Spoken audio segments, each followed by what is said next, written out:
We are at the corner of Paseo de Rojas and Makati Avenue. It's a rainy Saturday. Kakagaling lang namin sa Salcedo Park. So, ang gusto namin gawin sa vlog na to, pupunta kami sa Atrium. That's Atrium. It's an old building. I read somewhere, parang may mga hole in the wall na cafe. So gusto ko lang silipin. Kung maganda ang presyo, maganda ang vibe, not naman maganda ang pangit. Kung bagay sa ating personality and vibe, then we would stay. Yarn! Ang daming, ang traffic because it's red light.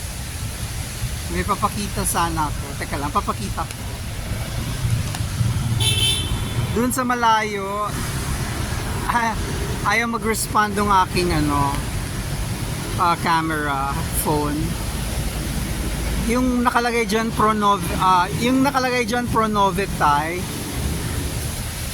used to be where I used to work there in that space, not Pronovitai. I used to work sa Rehouse. 1 year lang naman. That was my first job. Sa awa ng Diyos, lahat na nanggaling sa Rehouse, mayayaman na. Pwera lang sa isa. Guess who?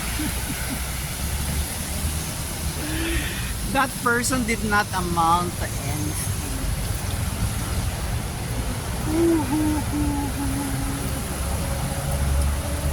Diba? Nag-aantay na lang siyang makremate. Yun. So ito na ang atrium. Baka hindi tayo payagang mag-video.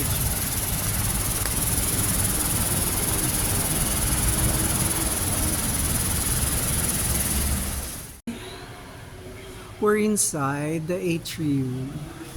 But because it's a Saturday, the food court is sarado. Look at the kimonos. Parang baka dito bumili yung squad mo.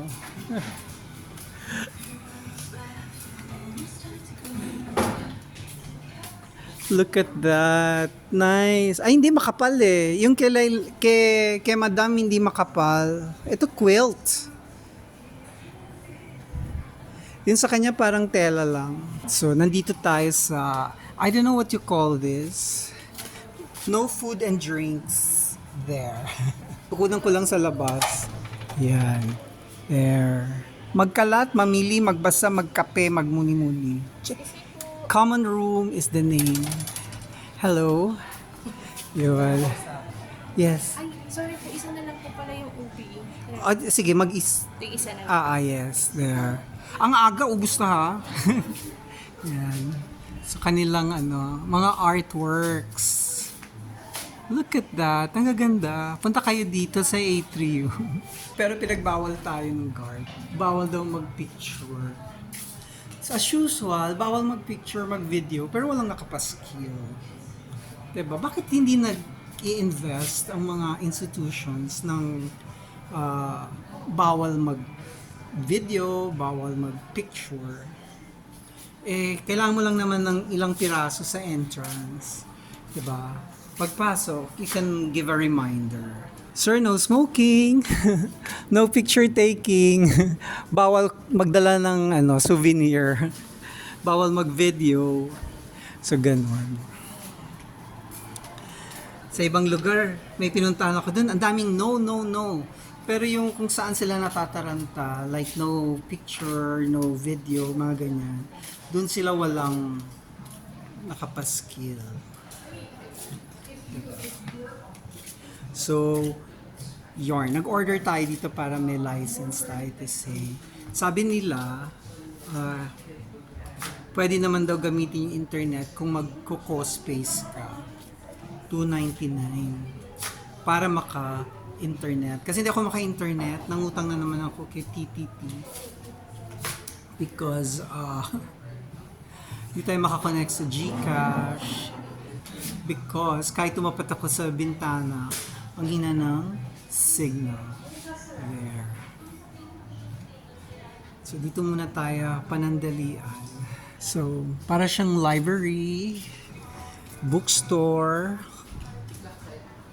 art studio. Siguro may mga seminars dyan. May konting passion kasi may mga kimono sila. Tapos may may pakain. But on a Saturday, wala silang cafe kasi the cafe is closed. But they have food. They have Milosaur. Milosaur is like saying dinosaur. Sabi ko, dapat malaki ang Milo mo. Tignan natin kung totoong malaki. Kailangan artsy-fartsy ka to enjoy this place. Kasi it's in an old, brutalist building. I'm sure sa weekdays, marami siguro nagpupunta dito. TTT is not in the mood. He does not like the day. His feet are wet kasi the rubber shoes are wet. The shoes says are wet. Ako lagi akong naka-chinelas kasi ako eh.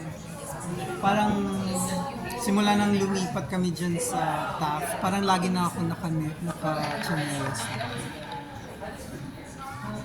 Walang internet for TTT kasi walang wifi. You have to pay $299. Pero that's the whole day. For the whole day. So, people pay so much for co-working space. No? Eh, sa kaka $299 mo everyday. Eh, magkano na yun? 3,000 na yun, 10 days. Eh, yung 3,000 na yun, malaking GB na yun eh. Very powerful na yun at that amount. Tayo magkano lang binabayad natin sa internet.